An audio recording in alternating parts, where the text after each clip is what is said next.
வணக்கம். சிவன் மாந்திரிகம். இந்த மாந்திரிகத்தில் பைத்தியம் பிடிக்க வைத்து அழிக்கும், பேதனம் செய்யும் ரகசியம். பைத்தியம் பிடிச்சு ஒருத்தர் அழியணும்னா அவங்க ஒவ்வொரு மனிதனுக்கும் கஷ்டங்களை கொடுக்கணும், துன்பங்களை கொடுக்கணும்.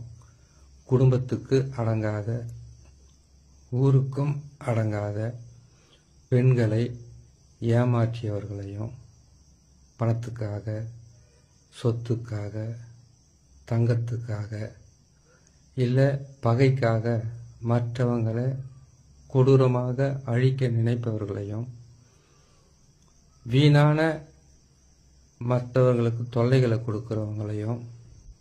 இப்போ ஊருக்குள்ள ஒரு ரவுடி இருப்பாங்க, இல்லை பகைவர்களை அழிக்கிறதுக்காக அவங்க துஷ்டர்களாக மாறலாம். அதனால் அவங்க ஒருத்தர் அழிக்கிறதுக்காக ஒரு குடும்பமே கஷ்டப்படுதுன்னா அவங்களுக்கு இதை செய்யலாம்.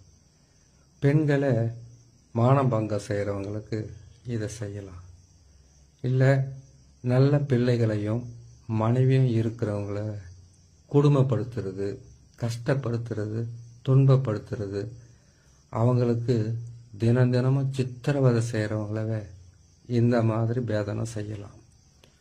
அப்பா அம்மா எத்தனையோ சொந்த பந்தம் இருந்தாலும் அந்த உறவுகளை, தகாத உறவுகளை, தகாத வார்த்தைகளை, தகாத வேலைகளை செய்து குடும்பம் செய்கிறவங்களுக்கு, கொலைபாதகம் செய்கிறவங்களுக்கு இதை செய்யலாம்.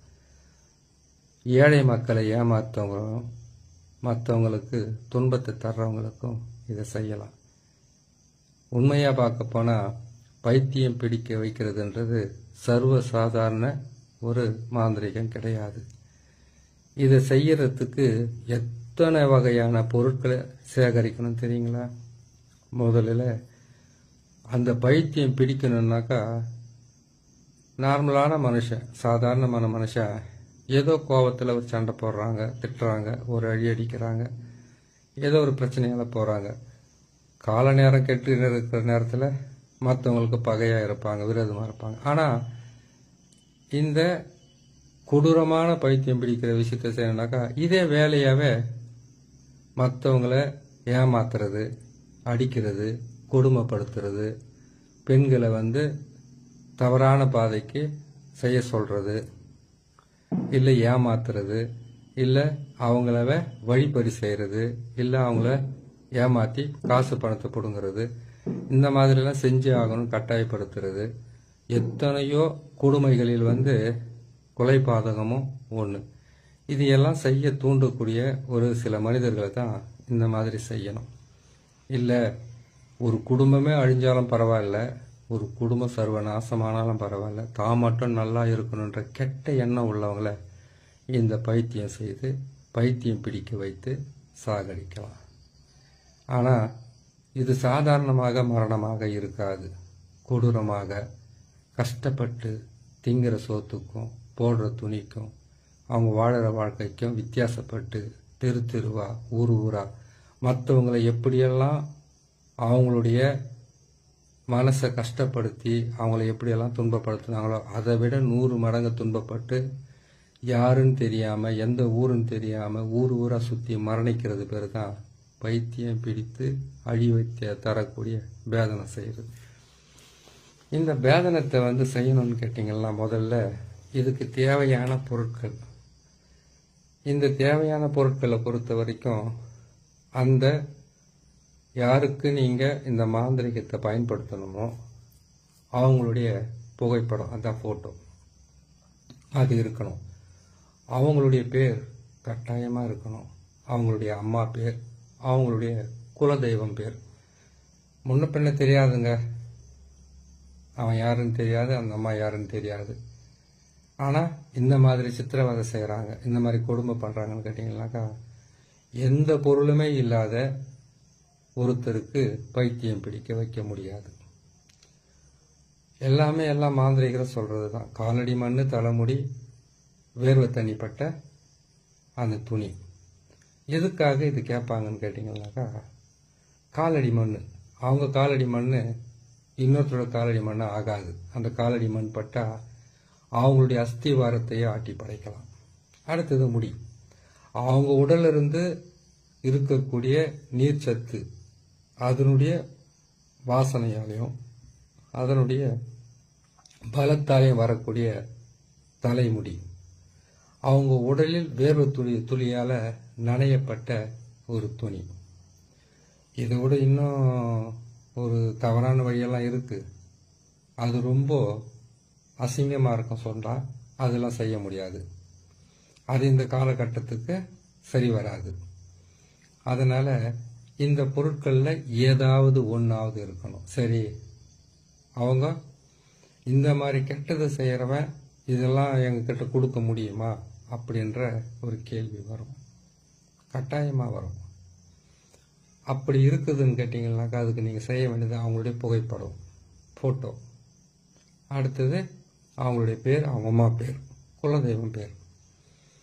ஒருத்தர் அழிக்கணும், பைத்தியம் பிடிக்க வைக்கணும், அவங்க சர்வநாசம் ஆகணுன்னாக்கா இது வேணும். இல்லைன்னா அவங்களுடைய புகைப்படம், பேர், இது இருந்தாக்கா இந்த பைத்தியம் பிடிக்க வைத்து அழிக்கிற பேதனத்தை செய்திடலாம். அதுக்கு சரியான காரணம் இருக்கணும். சரியான காரணம்னா கொடூரன், கொடூரமானவன், கொடுமைகளை செய்யக்கூடிய ஆண் பெண் எந்த பாதகம் வேணாலும் செய்ய தயாராக இருக்கிறவங்கள தான் இதை செய்யணும்னு சில விதிமுறைகள் இருக்கு. இதுக்கு எடுக்க வேண்டிய பொருள்னு பார்த்தீங்கன்னாக்கா எந்த பொருளாக இருந்தாலும் கெட்டது செய்யணும்னா ஒன்று அமாவாசைக்கு மறுநாள் பாட்டிமான்னு சொல்லுவாங்க, இல்லை அமாவாசைக்கு முன்னாள், பௌர்ணமிக்கு முன்னாள் அல்ல பின்னால், இல்லை செவ்வாய்க்கிழமை, சனிக்கிழமை, ஞாயிற்றுக்கிழமை கூட செய்யலாம். அந்த ஞாயிற்றுக்கிழமையில் அமாவாசை முடிஞ்ச மறுநாள் பாட்டிமா வருது இல்லையா, அரைமட்டம்னு சொல்லுவாங்க இல்லையா, அந்த நாளாக இருக்கணும். மற்ற நாளில் முடியாது. சரி, இது எப்படி செய்யணும்னு கேட்டீங்கன்னாக்கா இதை செய்யறதுக்கு முதல்ல தேவை அரளிச்செடி. அரளிச்செடி, திகைப்பூண்டு, சிறிய நங்கை, பெரிய நங்கை, பேய் பீர்க்கன், பேய் அவரை, பேய் தும்பை, இது எல்லாமே தேவைப்படும். ஆனால் ஒரே ஒரு பொருளை வச்சு இது செய்திடலாம். இது செய்யறதுக்கு அரளி செடி இல்லை அரளி, அரளினுடைய முழு செடியையும் வேரோடு சேர்ந்து பிடுங்கணும். அது எடுக்கிற நாள் செவ்வாய்க்கிழமையா இருக்கணும்.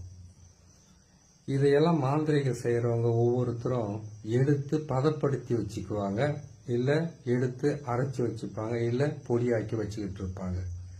மாந்திரிகன்றது இன்னைக்கு நினைச்சு நாளைக்கு செய்து மறுநாள் வெற்றி பெறக்கூடியது கிடையாது. மாந்திரிகத்தில் பல வகை இருக்கு. எத்தனை மாந்திரிகம் இருக்கு.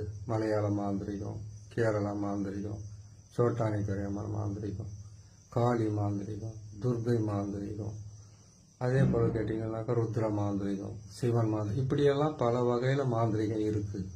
ஆனால் அந்த மாந்திரிகம் எல்லாமே கெட்டது தான் செய்ய பயன்படுத்தி இருக்காங்களே தவிர நல்லது செய்ய கிடையாது. நல்லதுன்னா என்ன இருக்கு? வசியம், ஆண் பெண் வசியம், குடும்ப வசியம், ஜனவசியம், தனவசியம், தொழில் வசியம், ஜனவசியம், வியாபார வசியம், ராஜவசியம், இதுதான் வசியம். மோகனம், மோகனம்னா என்ன? ஒரு பெண்ணை இன்னொரு ஆணு மோகிக்க வைப்பது, ஒரு ஆணை ஒரு பெண் மோகிக்க வைப்பது. இந்த மோகனத்தில் கூட சில வித்தியாசம் இருக்கு. என்னன்னு கேட்டீங்கன்னாக்கா முன்ன பின்ன தெரியாத பேச்சுவார்த்தை கூட இல்லாமல் இருக்கிறவங்கள கூட பேச வைக்கிறது மோகனம்.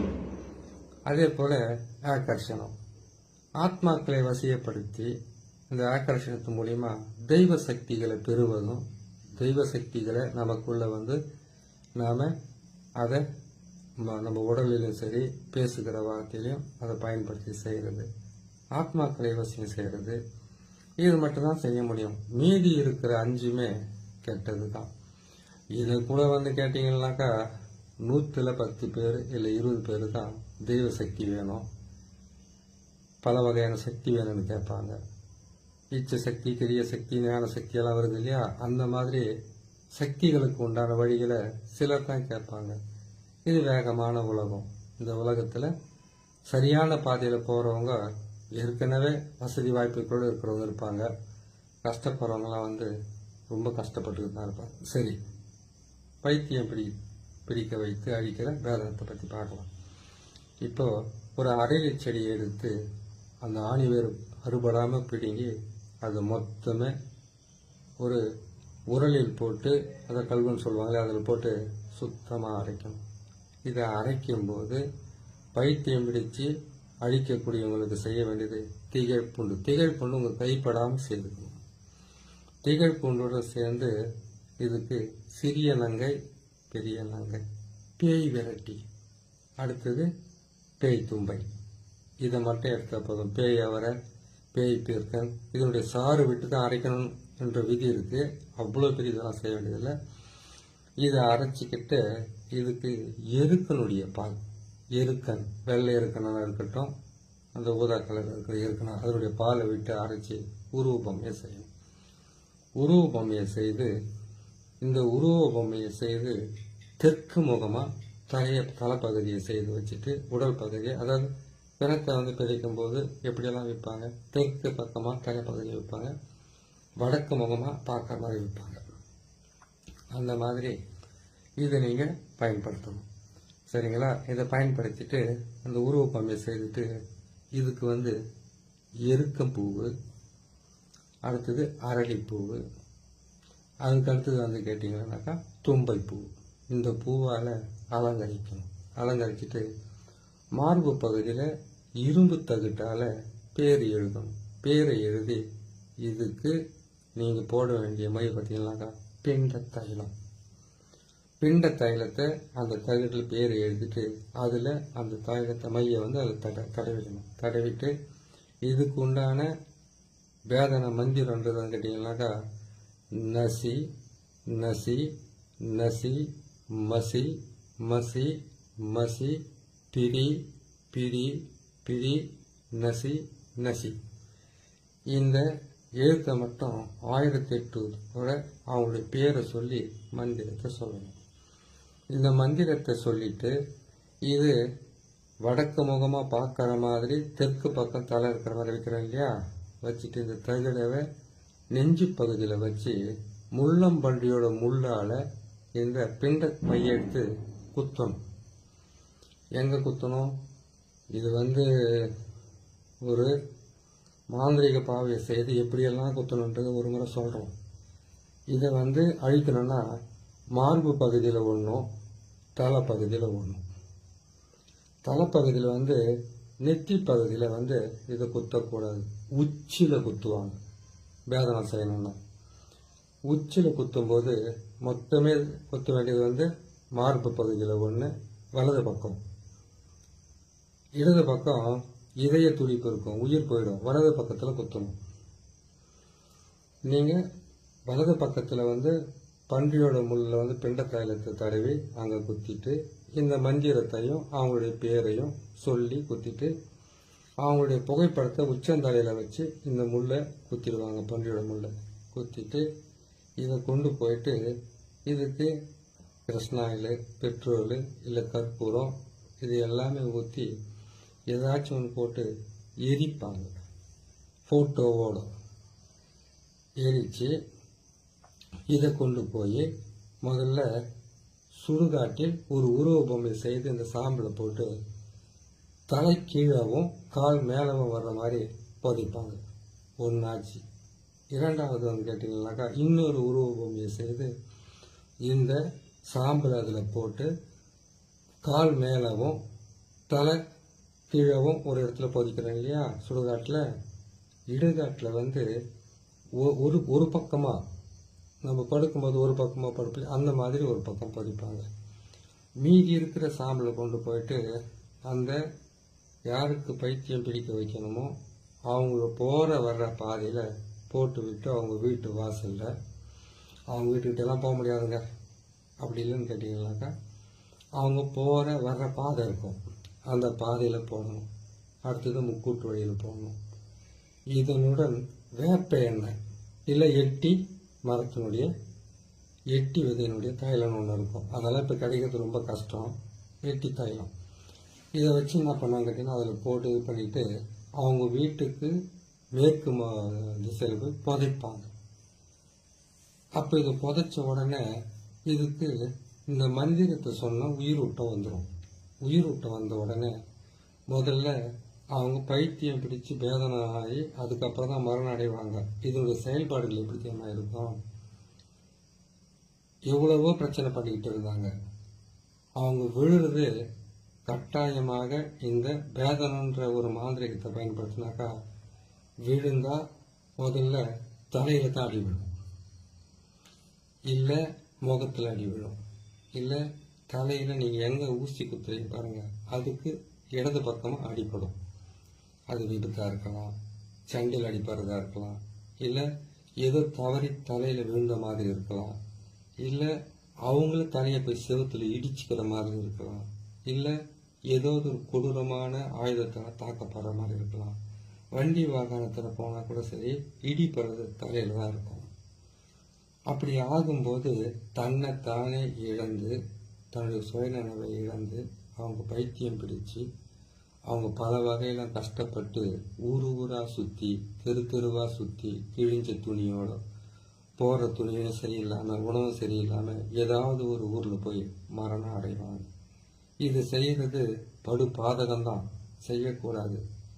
ஆனால் இதை பெண்களுக்கு கொடுமைகளை செய்கிறவங்களும் ஒரு குடும்பத்தை சீரழிக்கிறவங்களும் பஞ்ச பாதகம் இல்லாத மற்றவங்களை கொல்றவங்களும் அடிக்கிறவங்களையும் ரவுடித்தனம் செய்கிறவங்களும் எத்தனை பேர் அழிஞ்சாலும் பரவாயில்ல தான் மட்டும் நல்லா இருக்கணும்னு நினைக்கிறவங்களும் ஒருத்தருக்கு கொடுமை செய்துட்டு அந்த கொடுமையை அதை பற்றி ஒரு துளி கூட கவலை இல்லாமல் சந்தோஷமாக திரிகிறவங்களையும் அவங்கள அழிக்கிறதுக்காக மாந்திரிகத்தில் குறிக்கப்பட்டிருக்க ஒரு முக்கியமான விஷயம்.